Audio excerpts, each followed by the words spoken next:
what we think the pattern should be around the straight party vote line, you find out about 20,000 votes were taken from Trump and 20,000 votes were given to Biden for a 40,000 Biden lead in the Oakland early voting. Okay, just one county.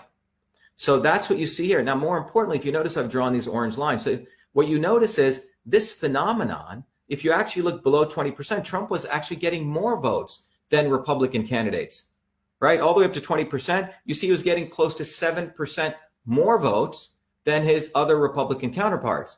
But for some reason, which we'll talk about, right at 20%, it looks like his vote counts start getting linearly reduced. And if you look at this curve, and I've looked at lots of curves, Benny, you've seen a lot of these curves, Phil, right? Any one of us who's in the pattern analysis business, when you see this, it's immediately, if you look at these, you say something's up, okay? This is too structured, right? Too perfect. Yeah. What is that, Benny? Too perfect. Too perfect, okay? You don't, we in data analysis, pattern analysis, if you're in AI, you look for features like these because it lets you build an algorithm, right? This is easy. So this beautiful curve hits flat and boom, it drops in a nice linear fashion, as though an algorithm was there. As you went across, votes were getting cut by Trump. And that's what we see here. And remember, we've talked about it, the election systems going back to Diebold, right, Benny? They have the feature of being able to manipulate vote counts from one person to another. It's called a weighted race feature. So you see it here. Now, is it only in Oakland County in early voting? Well, let's look here. Here's election day voting. Right, Phil, this is election day we're looking at. And you see the same thing. Election day, there's around 20,000 votes, 10,000, Trump's votes are reduced by 10,000 and Biden's votes are increased by 10,000 here. But look at this pattern, same thing, it's around 7% and boom, okay? Slope looks pretty damn close, doesn't it, Phil, Benny? Yep. Looks very, very close, okay?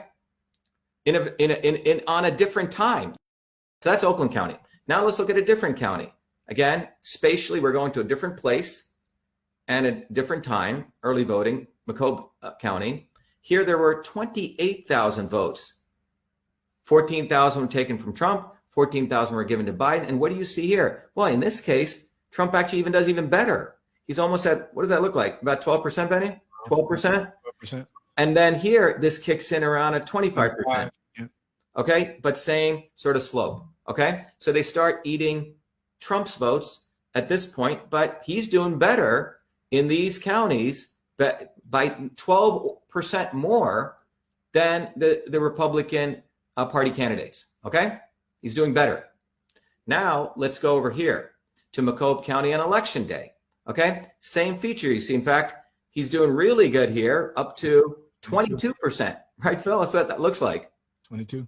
Right, in the election day voting. All right. Yeah, it looks like 22% on election day. In the non, more democratic. Phil is telling us. I think he's looking at the graph. What did you say, Phil? Well, I was looking at the export. Yeah, you're right. Yep.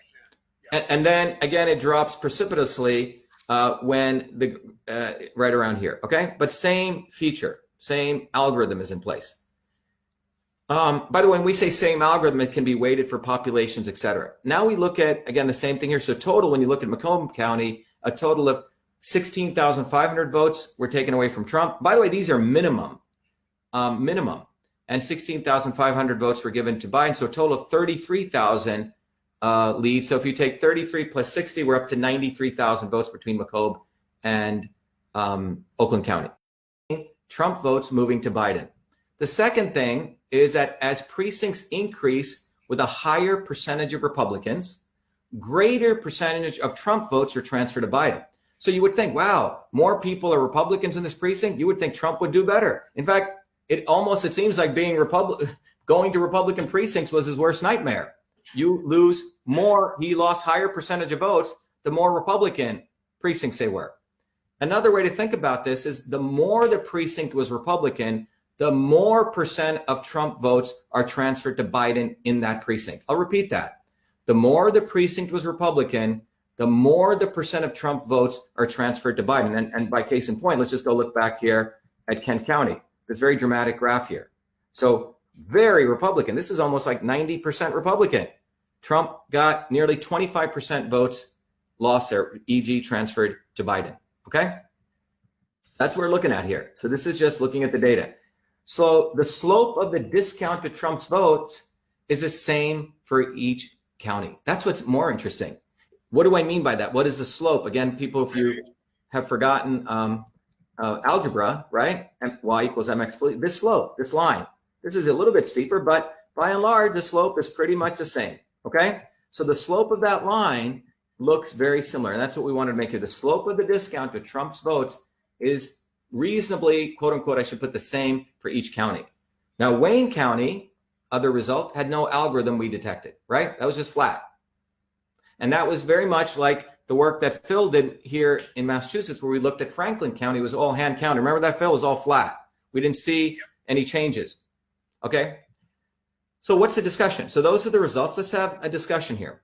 So the algorithm, we believe, is a weighted race allocation method. It's a transfer of a percent of votes from one candidate to another. As we've discussed, the percent is a weighted decimal value, and we can calculate it as we get more data. But clearly, the weighted race method, and one of the things is a weighted race, as we mentioned at the outset, is a documented feature in election systems as early as 2001.